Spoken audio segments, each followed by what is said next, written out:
I'm going to ask the laziest journalist question, if I may. How are you feeling now?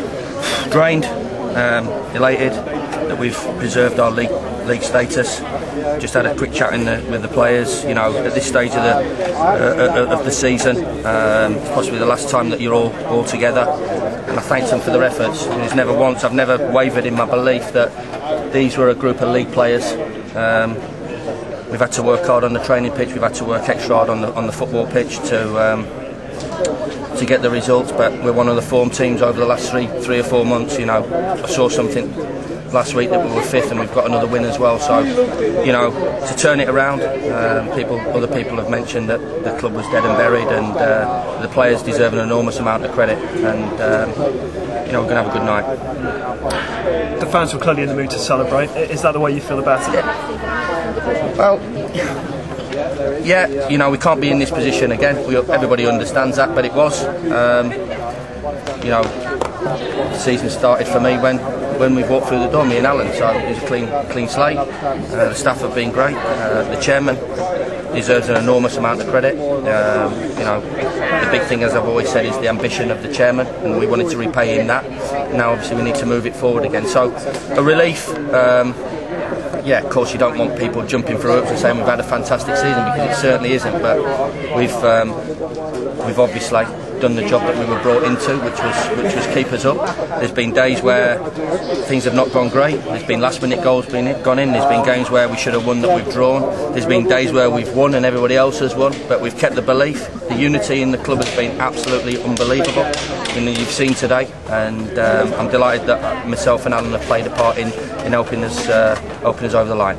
And was belief that the prime characteristic that was needed today when you fell a goal behind? And I don't know if you knew, but Wycombe had also taken the lead in their game as David Cardozo comes to celebrate with his manager. That must have been a nervy time, and yet was it belief that got you over the line? Well, I've even said there, you know, even today they've shown tremendous character, because you know, it could have gone under. You know, we're in good nick, and to be fair, Oxford started very, very brightly. You know, it's a club that I've still got a lot of feeling for. You know, you don't stay that amount of time not to have an affection and affinity to the football club. But you know, as I said, I made decisions and I move on. I wish Gary all the best, because he's got some good footballers there. As we've been on the up with confidence, sometimes it goes the other way. And I'm sure Gary, with his record in terms of getting teams out of this league, in terms of building good football sides, in terms of having the players, the younger players as well, you know, Callum O'Dowd, Ruffles, Bevans, who I thought were all excellent today, and obviously the support that they had. It's a disappointing time for them, but I'm sure that they'll regroup and sort themselves out in the summer and go again and be formidable opponents in the league next year. And I'm so glad that we'll be tussling with them. But as I said, you know, character that's shown going 1-0 down, we had to stick in the game. We've just had a chance just after that where Ivan's hit the post. It could have been a lot easier for us, but I thought we played well against the 10 men. I can't do anything about a rash decision or a loss of indiscipline by one of their players, and I thought we took fantastic advantage of it. We were just disappointed maybe not to go in a little bit more at half time. The boys were saying that that one went over the line and it was handball as well. I think television replays have shown for what it's worth. So other little bits that you think that might have gone against us, but you know, we can't complain. We had a job to do. We've always fancied the chances in the last two games, and we've had two fantastic results, and credit to the players.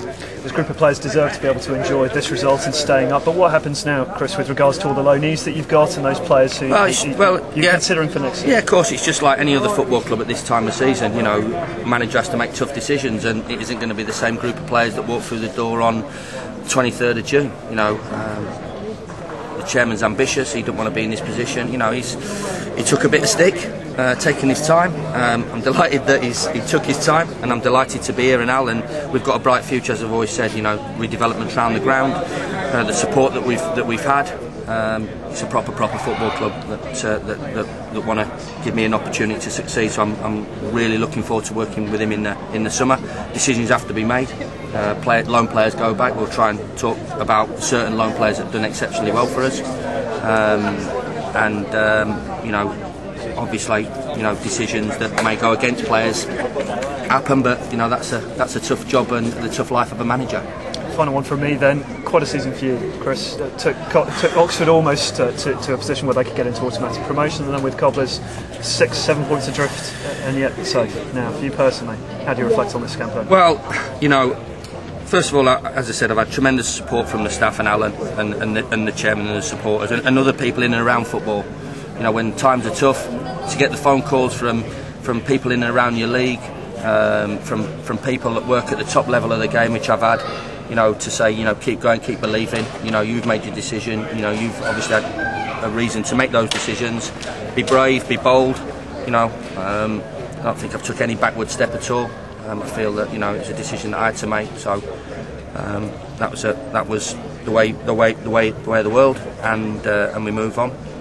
So the support that I've had from in football, you know, I've worked in football since I was 16 and made a lot of friends, and you know, it just shows it's great that I do get those calls. And from the likes of who, Chris, don't mind me asking? Well, just people in and around the game, you know, at the top level. You know, Sean Dyche, who's local, who calls me, and you know, in and around our league. So and Russell Slade at the top of the league, and people like that take time out. People out of the game, Dave Bassett, you know, people out of the game, Malcolm Crosby, you know, proper football people take time out to say well done, and you know, it means a hell of a lot to me. People like that thinking about myself, and you know, and seeing the job that we're doing. So I've always one of relief. You know, we never contemplated going down 100%. You know, we always thought that we could turn this around. We've done it, and then, you know, a lot of hard work in the summer. But you know, I think everybody should enjoy the back end of the season. Enjoy the commitment and the play that the players have shown, and the passion. They wanted to play for this football club. They wanted to get results for each other and for the football club, and they've done that. And hopefully we can have a good summer, and then hit the ground running in June.